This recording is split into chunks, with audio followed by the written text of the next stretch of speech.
Hey guys, if you're new to Deception Bytes, hit the like and subscribe button and be sure to hit the bell to be notified of future videos. If you wish to support the channel, the links are in the description below. Now, fasten your seatbelt. Here we go. Okay guys, welcome back, and tonight is August 29th, Thursday, and it's 9:41 p.m. Eastern Time. I wasn't able to post last night because the internet in this area was not reliable. It was out and in and in and out, and mostly out. Yeah, more out than in. But anyway, I didn't know if I started to record and I clicked on something, whether it would just give me an error or if it would just be slowly take me there. It was excruciatingly slow when it was in. So I didn't want to put you guys through that, but hopefully I'll be able to make up for it tonight. So let's get started. There's lots to get to, and we're about to get to it. Now, I wanted to, there was a couple people that donated. I think maybe there was just one, but I'll have to get that in the next video because I forgot to get the list. Well, there isn't a list. I think it's just one person. Was it something I said? I don't know. Anyway, let's get started here. I wanted to show you this first, just kind of a start off on a light note because goodness knows we've got a lot of stuff to get to, which is not so light. But I loved this comment on my last video, and it's by the Sneak Capture Craft, and he or she, I would imagine this is a he, but it could be a she, I don't know, but he or she said at 2:43 in, the cats have already derailed the show trying to shite in the fern. Thankfully, in the interest of disclosure, you didn't edit it out. That's how we know you're legit. At 8:23, the cat insists that you pay attention to it, and like the hostage you are, you comply, forcing us to comply as well. The glasses, the spray bottle, the cats, you're doing this to yourself. At 26:50, an important clue is revealed. The cat strikes the fern again, and with robotic muscle memory, the water bottle comes out. The cat jumps out of the way, and the fern gets a little water. It's a symbiotic relationship aimed at controlling you and wasting my time. Now, I didn't take that as a hostile. I laughed. I thought it was just very clever, and I love to laugh. So whoever wrote this, kudos to you. All right, now we're going to go on, and we're going to start with this, just because it's the first thing, and it's always good to start at the beginning. It's a very good place to start. All right, now let me get out of here. Okay, Secretary of Summer. Hillary Clinton looks relaxed in a pinstripe shirt dress and a sporty sun hat as she enjoys a stroll with a friend in the Hamptons. Now, let me preface this by saying this is the most ridiculous article I've ever read because it says nothing. Absolutely nothing. And it goes over in minute detail everything she's wearing. Meanwhile, I'm horrified looking at this picture going, my gosh, what's happened to this woman? You'll see. Hillary, 71, was seen walking with a friend near wherever, Square, a shopping and dining area in Amagansett, I can't pronounce that, New York. The former Secretary of State donned, look at, like as if we care about her fashion or lack thereof. The former Secretary of State donned a long-sleeve shirt dress and navy flats. She accentuated her look with a sun hat, a crossbody bag, and dark sunglasses. No, they don't come right out and say she looked like a bag lady, which she did. She accessorized her look with a sun hat, a crossbody bag, and dark sunglasses. Are you kidding me? And yet, all they have is criticism for Melania, who looks like a freaking model all the time. All the time. I've never seen a hair out of place with that woman. She's always dressed impeccably. But don't you know that the former Secretary of State accessorized her look? Good. The two women appeared to be in deep conversation when Hillary's pal clasped her hand outside of a boutique in the shopping center. Hillary was spotted enjoying the Hamptons with her husband, former President Bill Clinton, twice last week. Oh, this is like what you do when you don't have real news to report. I guess they just had a lack of any substantial news or whatever. So they just decided to make a whole article about this. All right, Hillary Clinton had a relaxing day, catching up with a friend on Monday as she continues to enjoy the last days of summer in the Hamptons. Maybe it's her last days, period. The 71-year-old former Secretary of State and her pal were seen taking a stroll near Amagansett, I don't know, Square, a shopping and dining area in New York.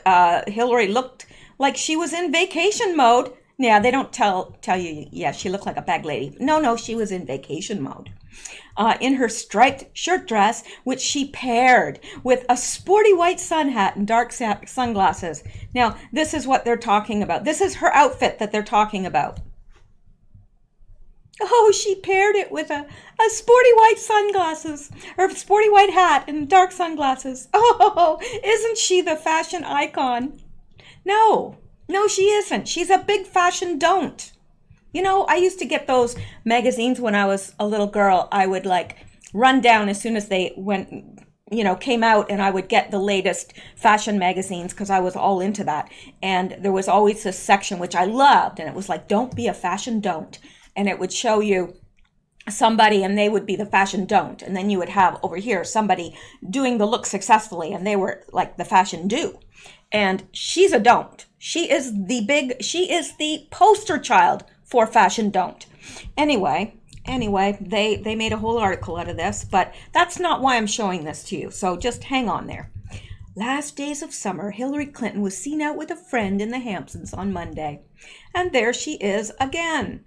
Oh, what a wonderful look she has there, with her hair pulled back and sunglasses and a sporty white hat and pinstripe blue, whatever that is, muumuu. That's what that is. It's a muumuu.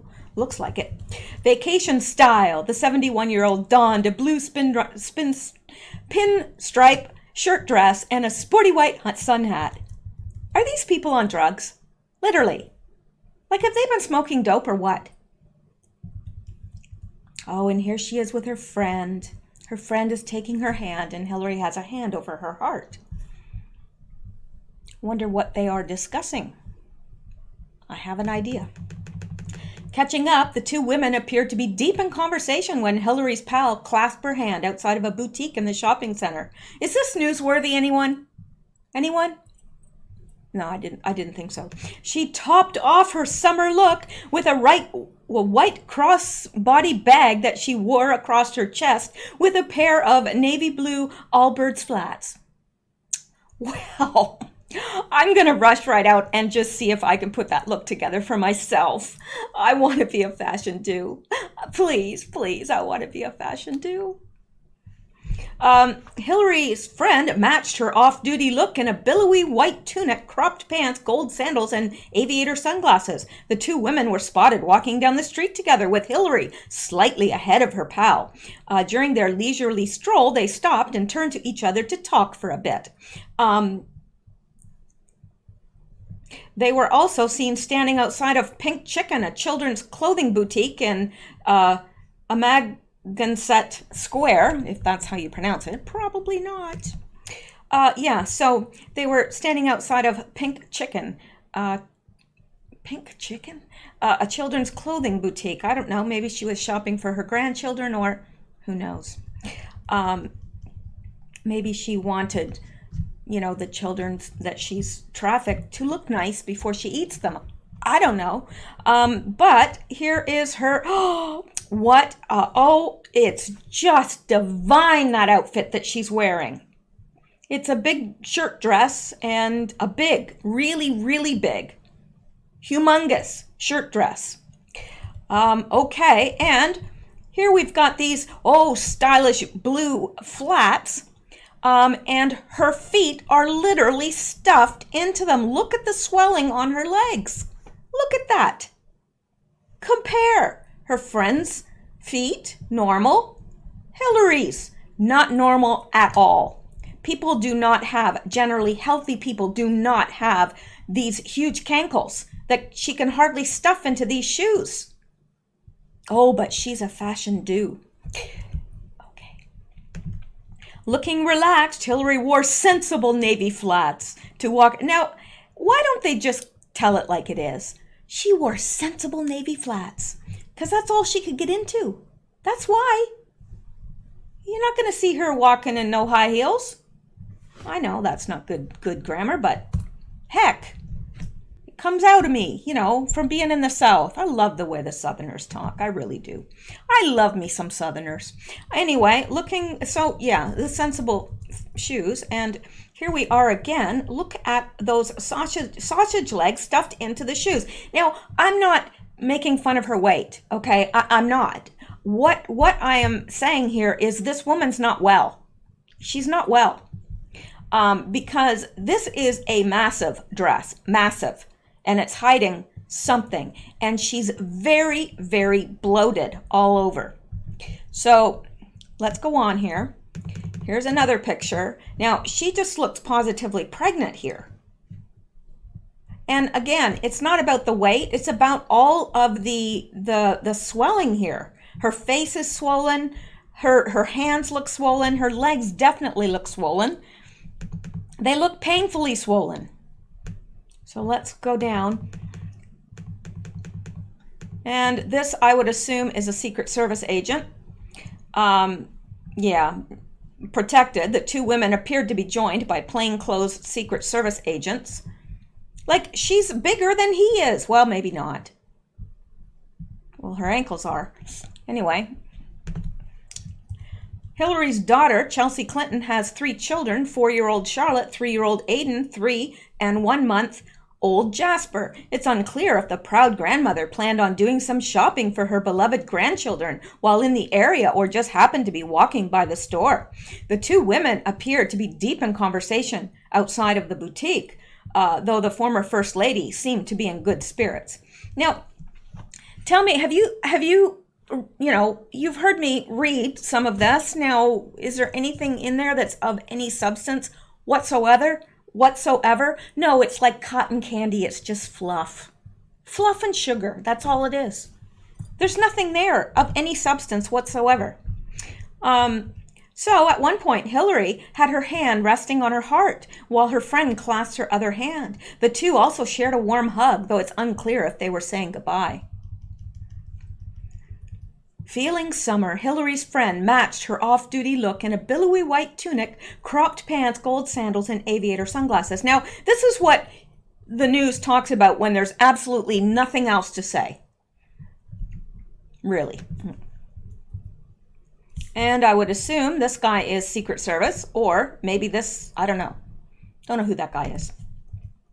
But look at her feet stuffed in here, and her face is very bloated. And it says, accessory, Hillary's companion topped off her look with a summery straw bag. Who cares? We don't even know who this woman is. Do we really care that she's carrying a summery straw bag? Like, this is the most ridiculous thing I've ever seen. What is the purpose of this article? Pit stop, the two women looked relaxed as they talked by the side of the road.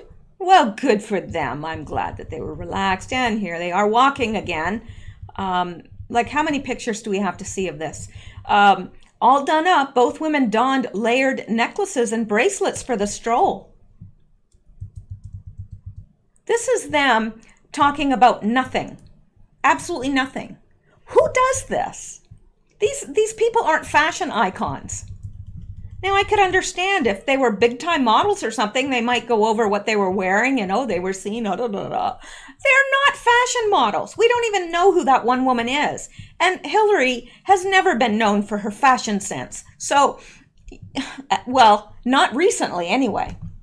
Hillary was spotted enjoying the Hamptons with her husband, former President Bill Clinton, twice last week. On August 21st, the couple made their way along the waterfront together for a leisurely walk. They were dressed in very similar outfits to the day before. They were spotted along the same stretch of beach in New York summer vacation hotspot. Who cares what Bill Clinton was wearing? No one. That's who. Hillary was wearing the same baggy short-sleeved sweatshirt that she had on Tuesday of that week, but she instead opted for a pair of bright blue pants and a different pair of sneakers.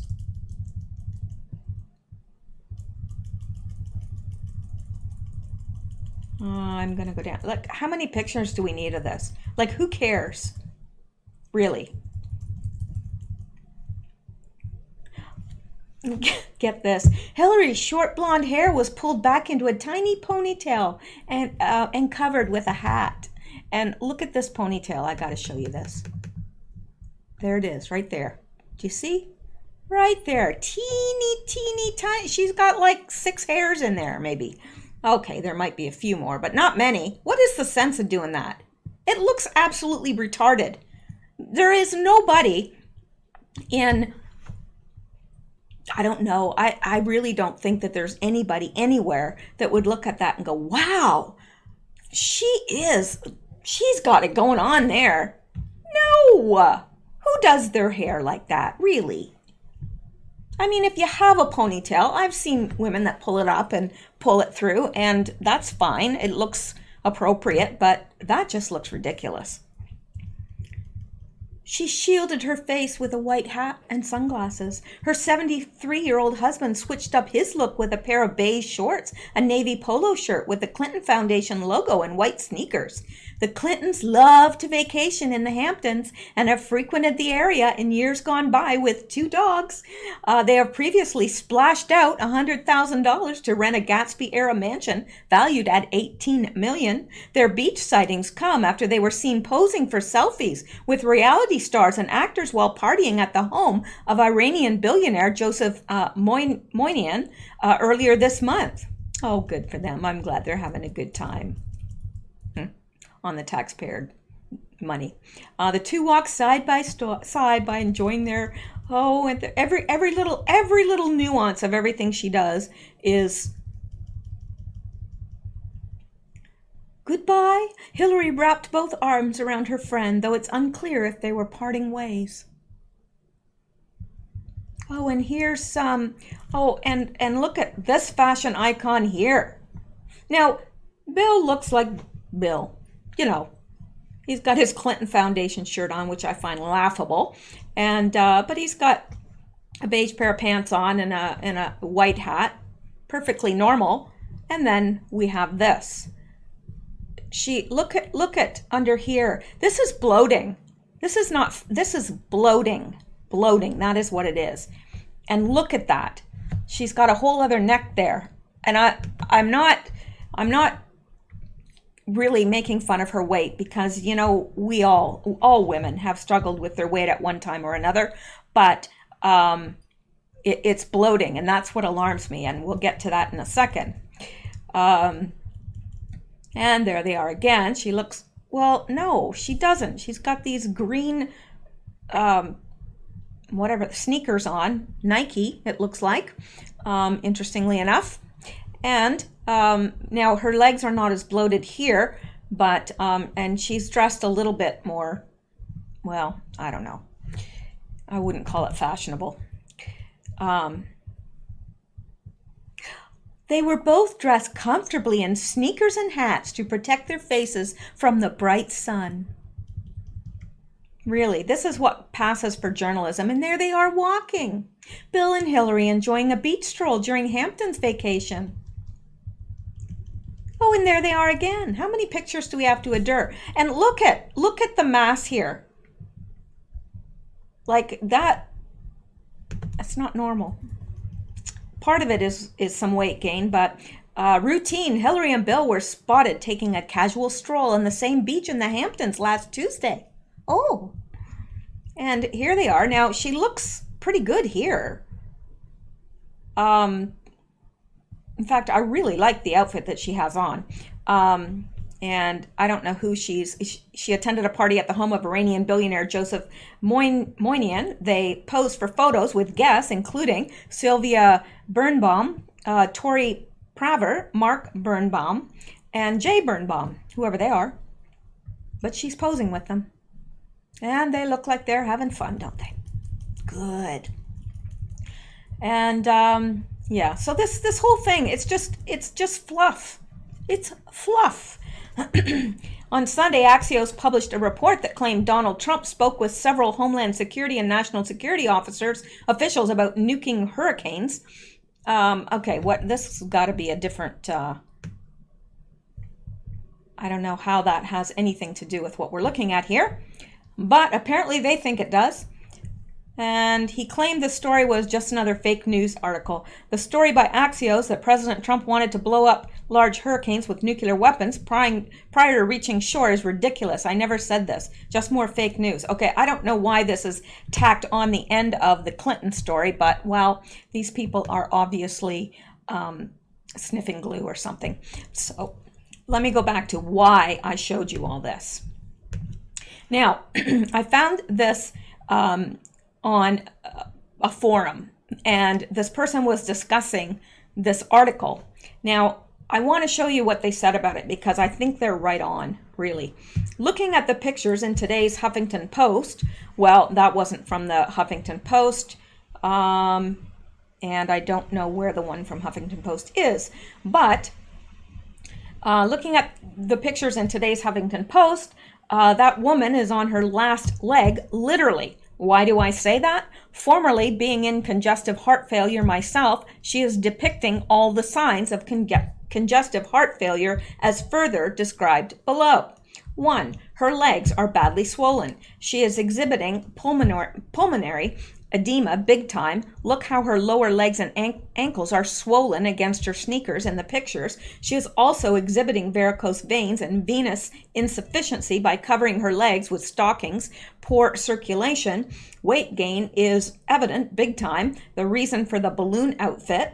She has serious trouble walking and keeping up with Bill on the walk in his video. Her gait is noticeably off. Her left arm stays straight down most of the time while walking. She is showing early signs of Parkinson's disease, in my humble opinion, as well. Her left hand is constantly clenched, indicating trouble maintaining balance and hiding tremors. Notice her arms locked behind her back to not produce tremors in arms or hands while talking. She is doing everything she can to hide the diseases.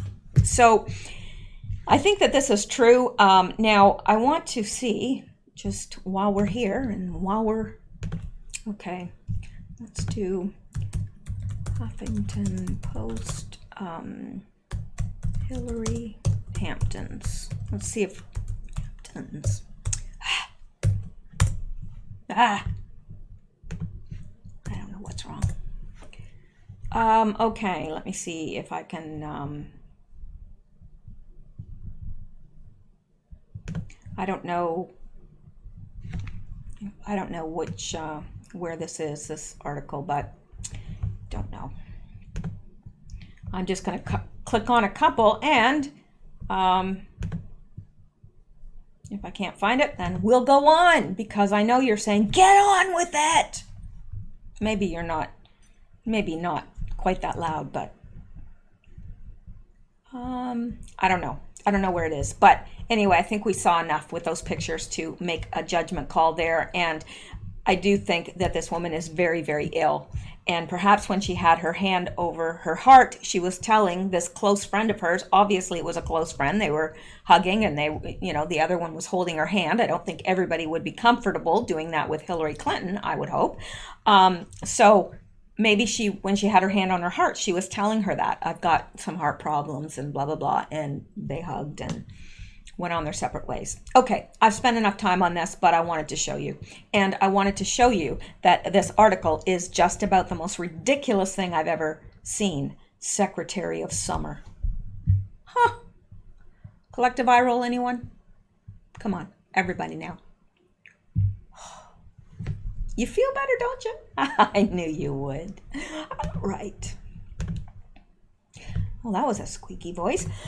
Of course, here comes the cough. All righty.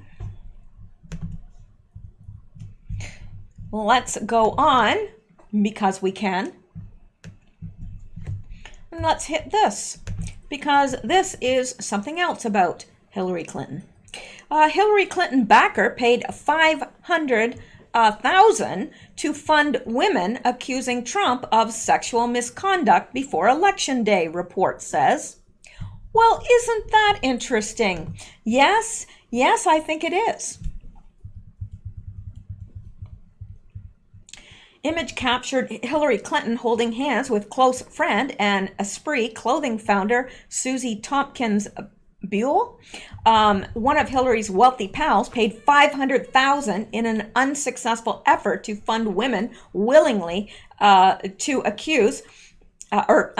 fund women willing to accuse President Trump of sexual misconduct before the 2016 election, the New York Times reported Sunday. Susie Tompkins Buell, the founder of Esprit Clothing and a major Clinton campaign donor for many years, gave the money to celebrity lawyer Lisa Bloom, who was working with a number of Trump accusers at the time, according to the paper's bombshell report. Bloom solicited donors by saying she was working with women who might find the courage to speak out against Trump if the donors would provide funds for security, relocation, and possibly a safe house, the paper reported. Former Clinton nemesis turned Clinton operative David Brock also donated $200,000 to the effort through a nonprofit group he founded, the paper reported in an article entitled "Partisans Wielding Money Begin Seeking to Exploit Harassment Claims." Bloom told the Times that the effort was unproductive. One woman requested $2 million, then decided not to come forward, nor did any other women. Bloom said she refunded most of the cash, keeping only some funds for out-of-pocket expenses accrued while working to vet and prepare cases. The lawyer told the paper she did not communicate with Clinton or her campaign on any of this. And we all believe that, don't we?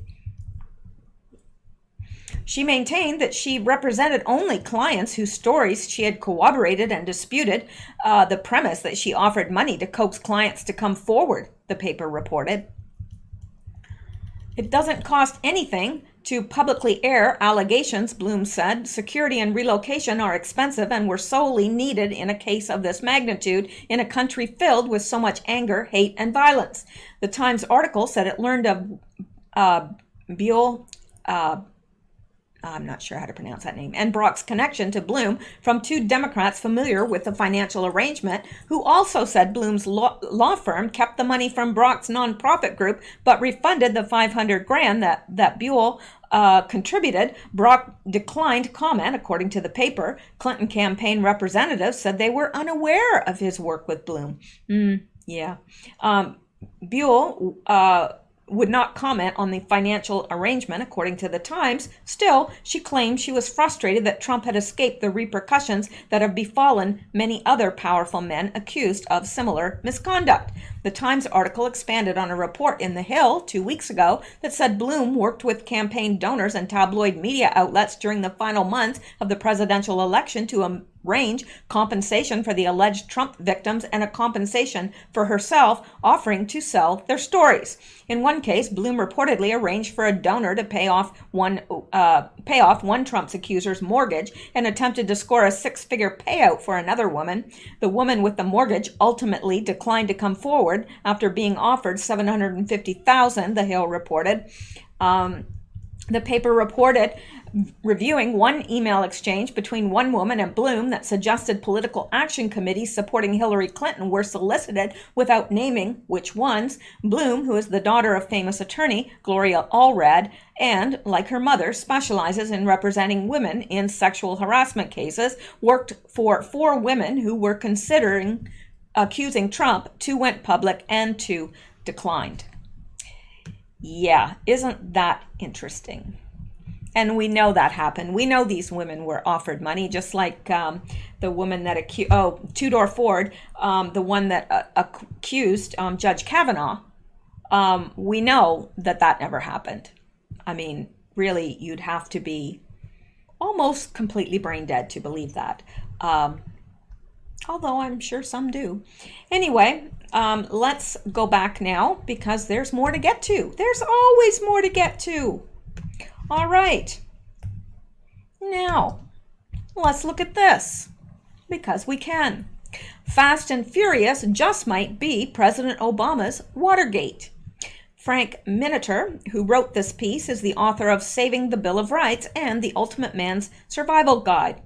Why a gun-running scandal, codenamed Fast and Furious, a program run secretly by the U.S. government that sent thousands of firearms over an international border and directly into the hands of criminals, hasn't been pursued by an army of reporters all trying to be the next Bob Woodward or Carl Bernstein, is a story in itself. But the state of modern journalism aside, the scandal is so inflammatory few realize that official records show the current director of the Bureau of Alcohol, Tobacco, Firearms, and Explosives, ATF, B. Todd Jones, yes, the individual the Obama administration brought in to replace ATF Director Kenneth Melson August 30th in an effort to deflect congressional criticism, also has questions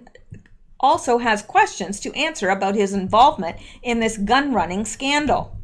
Fast and Furious was an operation so cloak and dagger, Mexican authorities weren't even notified that thousands of semi-automatic firearms were being sold to people in Arizona thought to have links to Mexican drug cartels. According to ATF whistleblowers in 2009, the U.S. government began instructing gun store owners to break the law by selling firearms to suspected criminals. ATF agents then, again, according to testimony by ATF agents turned whistleblowers, were ordered not to intercept the smugglers, but rather to let the guns walk across the U.S.-Mexican border and into the hands of Mexican drug trafficking organizations.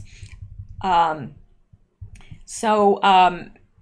January 8th, 2010 briefing paper from the ATF Phoenix Field Division Group 7 says this investigation has currently identified more than 20 individuals connected straw purchasers.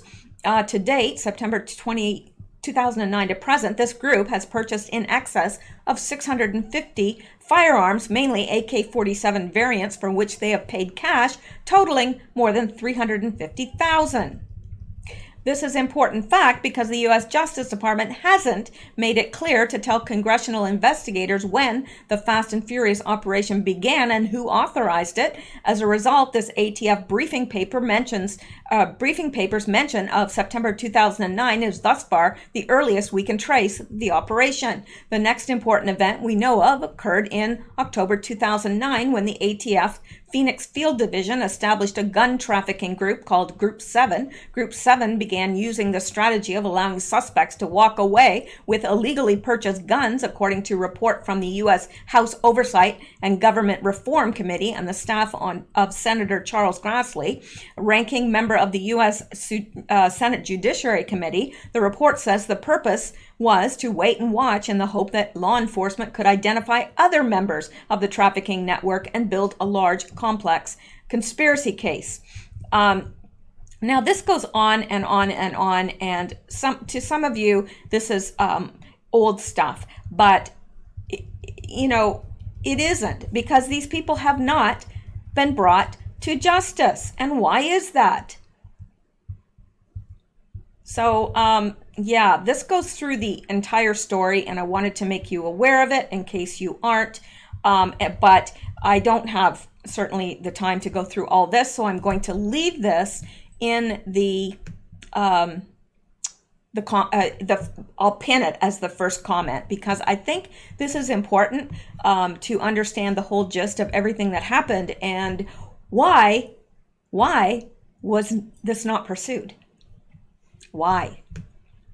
That's a big, big, big question. Anyway, I'm going to leave that in the first pin to the first comment. All right, and we're going to go back here, and we're going to, let's see. This is interesting.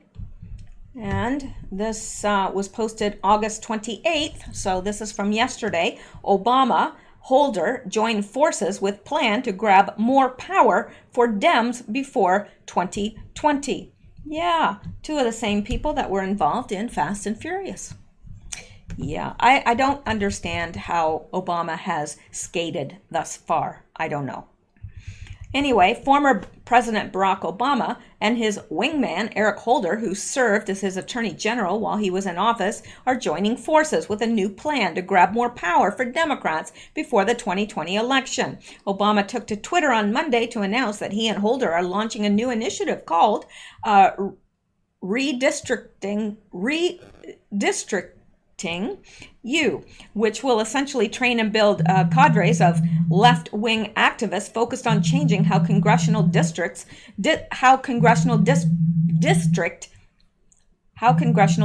lines are drawn. I'm sorry, I don't know why I'm having problems reading tonight. And somebody's, oh gosh. Okay, that's a call that I'm going to have to return. So I may have to make this short and then come back and do another full video. That's what I'm going to plan anyway. If anyone tells you that Eric Holder is fighting against gerrymandering and for fair maps, just look at the form his organization filed with the IRS. The truth, their mission is to favorably position Democrats for the redistricting process. Redistricting U was formed back in February when Obama merged his Organizing for Action organization with Holder's National Redistricting Action Fund. The two Democrats claim that they are only concerned with ensuring that congressional districts are drawn fairly and without partisan interests. Yeah, since when has Obama ever been concerned about anything that was good for America? Never, ever. Of course, it didn't take long for that lie to get exposed. Former Wisconsin Governor Scott Walker shared a screenshot to Twitter of IRS forms filed by Holder's group when they explicitly state that their mission is to favorably position Democrats for the redistricting process.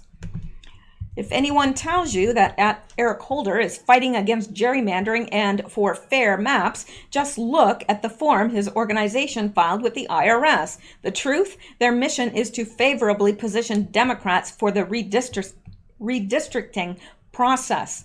Holder is literally admitting his goal is to steal power for Democrats and ensure congressional district maps are not even fair for Republicans. And Obama just merged his group with Holder so that they could unveil this initiative just before the 2020 presidential election. Many won't find it surprising that Obama and Holder, the same two corrupt officials involved in scandals such as Fast and Furious, spying on the media, spying on the Trump campaign, and using the IRS to target conservative groups, is now trying to steal more power for the Democrats before the high-stakes election. Well, of course, what would we couldn't expect anything less, could we? If it's bad for our country and it's going to get Trump out, and then, these guys are all for it. They don't care. They don't care if they have to lie, steal, whatever, to get Trump out. That's their whole goal. That is the whole goal of the Democrats. Get him out. Gee, I wonder why. Has there ever been such a president that people have been so adamantly against? They make it seem like it's the majority. I know in the news here, they make it seem like it's the majority. And if I try to tell anybody any different, they laugh at me. They say, you don't know what you're talking about. You don't know what you're talking about. And I say, well, where do you get your news? And they'll say, well, CNN. CNN, doesn't everybody? No, hardly anybody anymore. Okay, so let's go back now and let's look at this. I'm just going to take it as it comes. I'm definitely going to have to do 2 videos tonight because there's not a hope of me being able to get through even a quarter of this in one video. All right. Oh, for heaven's sakes. I drive myself crazy. Okay.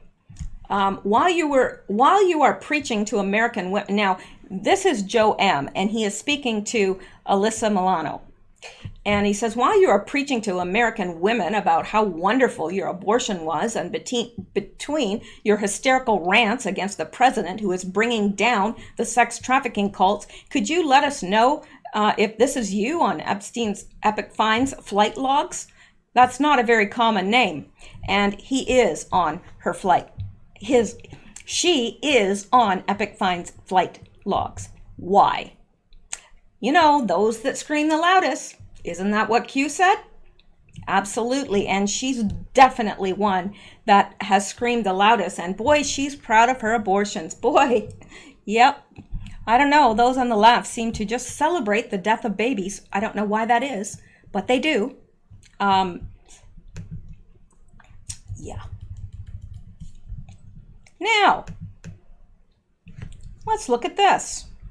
No, really, let's. Michelle Obama or a man named Michael LaVaughn Robinson. Now, let's take a look at this. Prepared to be shocked. This is Obama, and his lover at that time was called Michael LaVaughn Robinson. Now, people have tried to get this out in the past, and people have poo-pooed them, but there's no poo-pooing. It's the truth. And let's look at this picture. Now, look at this elbow, and look at this elbow. Same person. And I know, you're saying, okay, that's pretty weak. That's pretty weak. Okay, we're not done yet. Not done yet. Not done yet. So, and it says, that is not Michelle. We have a lot to be concerned about the Obamas, but it is just silly. Well, okay, let's look at something else, all right? You people who think it's so silly. Now, let's look at this picture, shall we? Come on. I don't know why this has such a problem scrolling, but only when I'm in Word. All right, so this by Amy E. Adams, replying to Be the Plan, who dat? Well, there's Michael LaVaughn, Michael Robinson. Is it LaVaughn Robinson? Nah, now I have to go back. Hate when that happens. No, really, I do. Michael LaVaughn Robinson, yes, okay. Now let's go back here and look at this. Now, I know this is a little bit small for you tiny phone people. Always thinking about you tiny phone people. I love me my tiny phone people, man. All right. Okay, this is Michael LaVaughn Robinson. Now, who does he look like? Really? Who? Because to me, he's the spitting image of her. You know, it's definitely Michelle Obama. After the transition. Because you know he couldn't get to the White House with a man. I don't think America is ready for that yet. And so he perpetrated a hoax, really, on the American people and the world, really.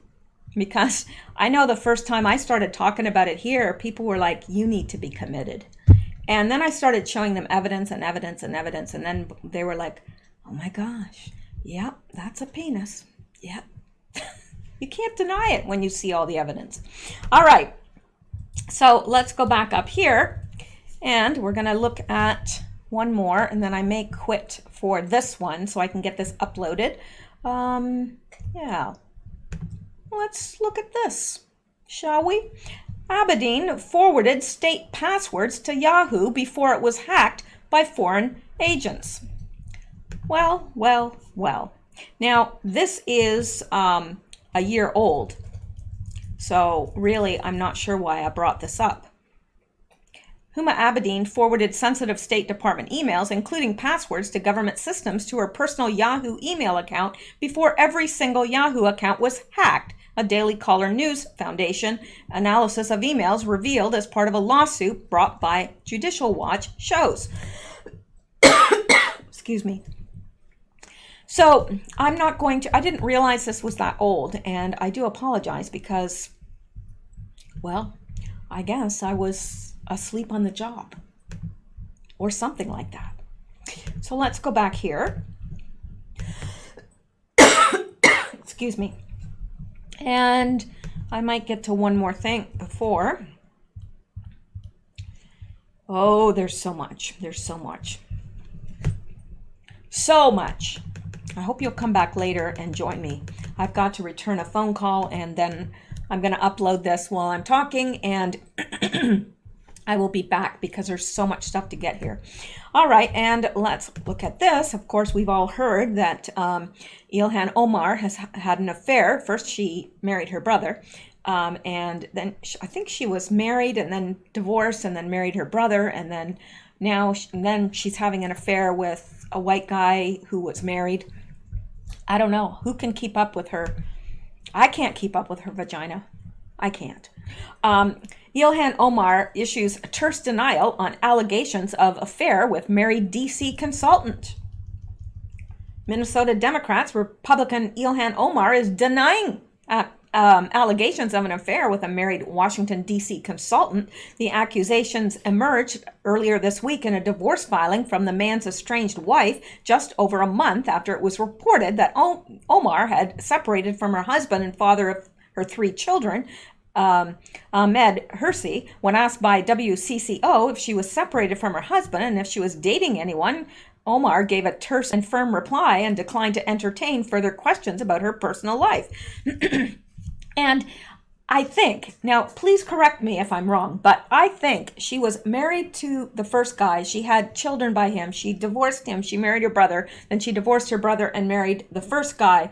And now she's divorcing the first guy. She's having an affair with a married man who's white. I think that's the story.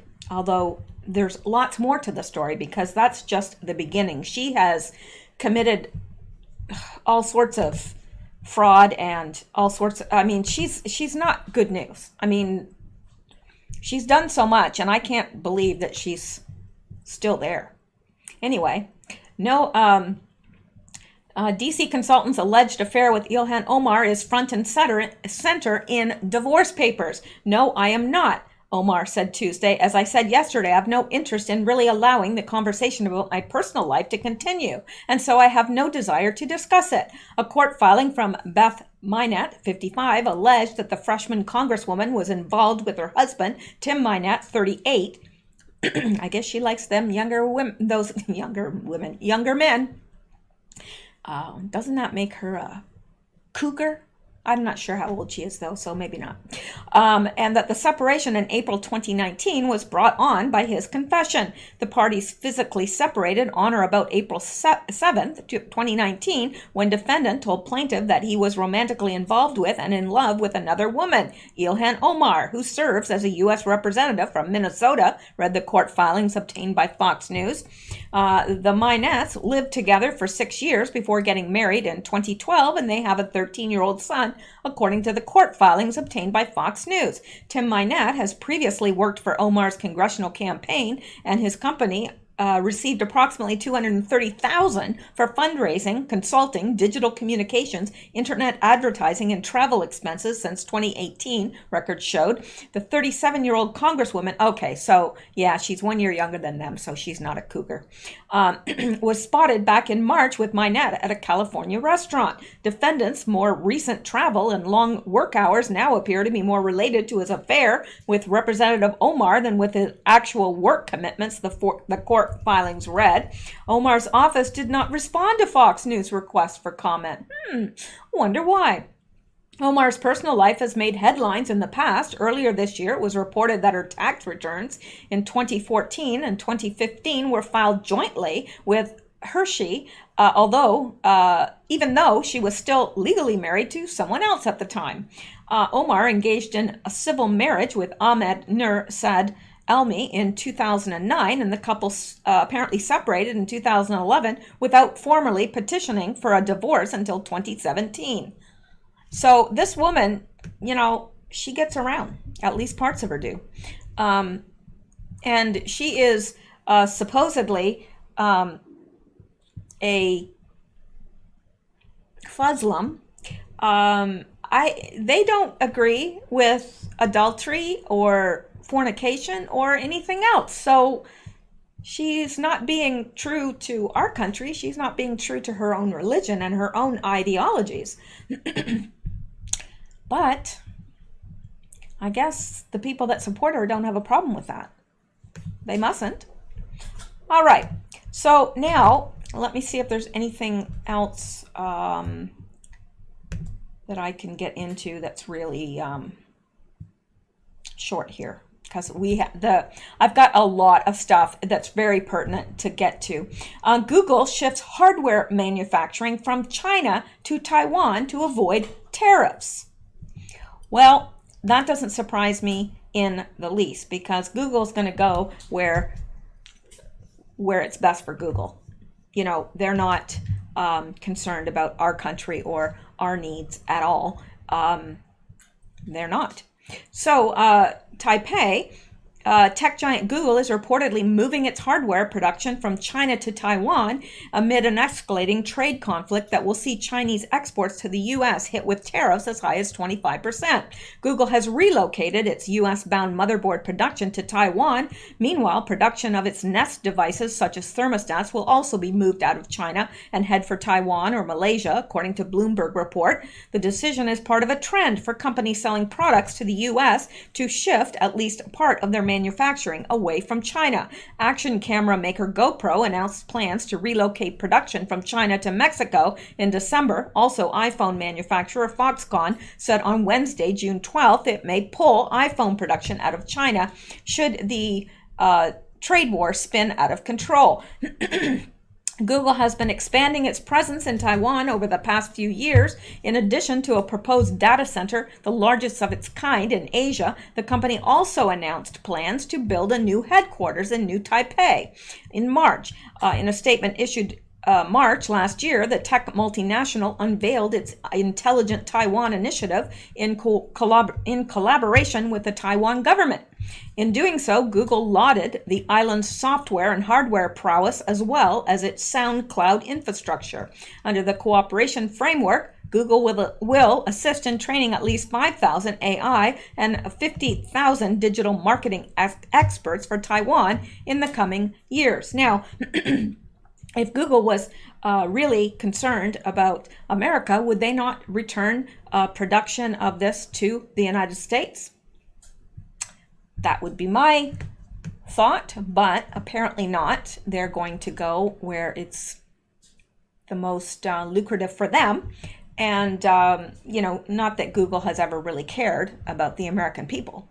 But if they did, they wouldn't be shifting search results and so forth to favor the left and discriminate against the right. But I digress. Now, let's see. I think I'm going to stop there. It's 10:30. And I'm going to get this uploaded and then I'm going to record another video because, boy, I have a lot of stuff, a lot. So that's what we're going to do. And I hope you guys will come back and join me because this is just the tip of the iceberg here. Now, I will get this uploaded and I've got to make a phone call and I'll be back. So please join me back, unless you have to go to bed, and then it'll be there tomorrow for you. So, all right, have a good night. Stay safe, stay blessed, and keep seeking truth. I'll see you guys later. Thank you.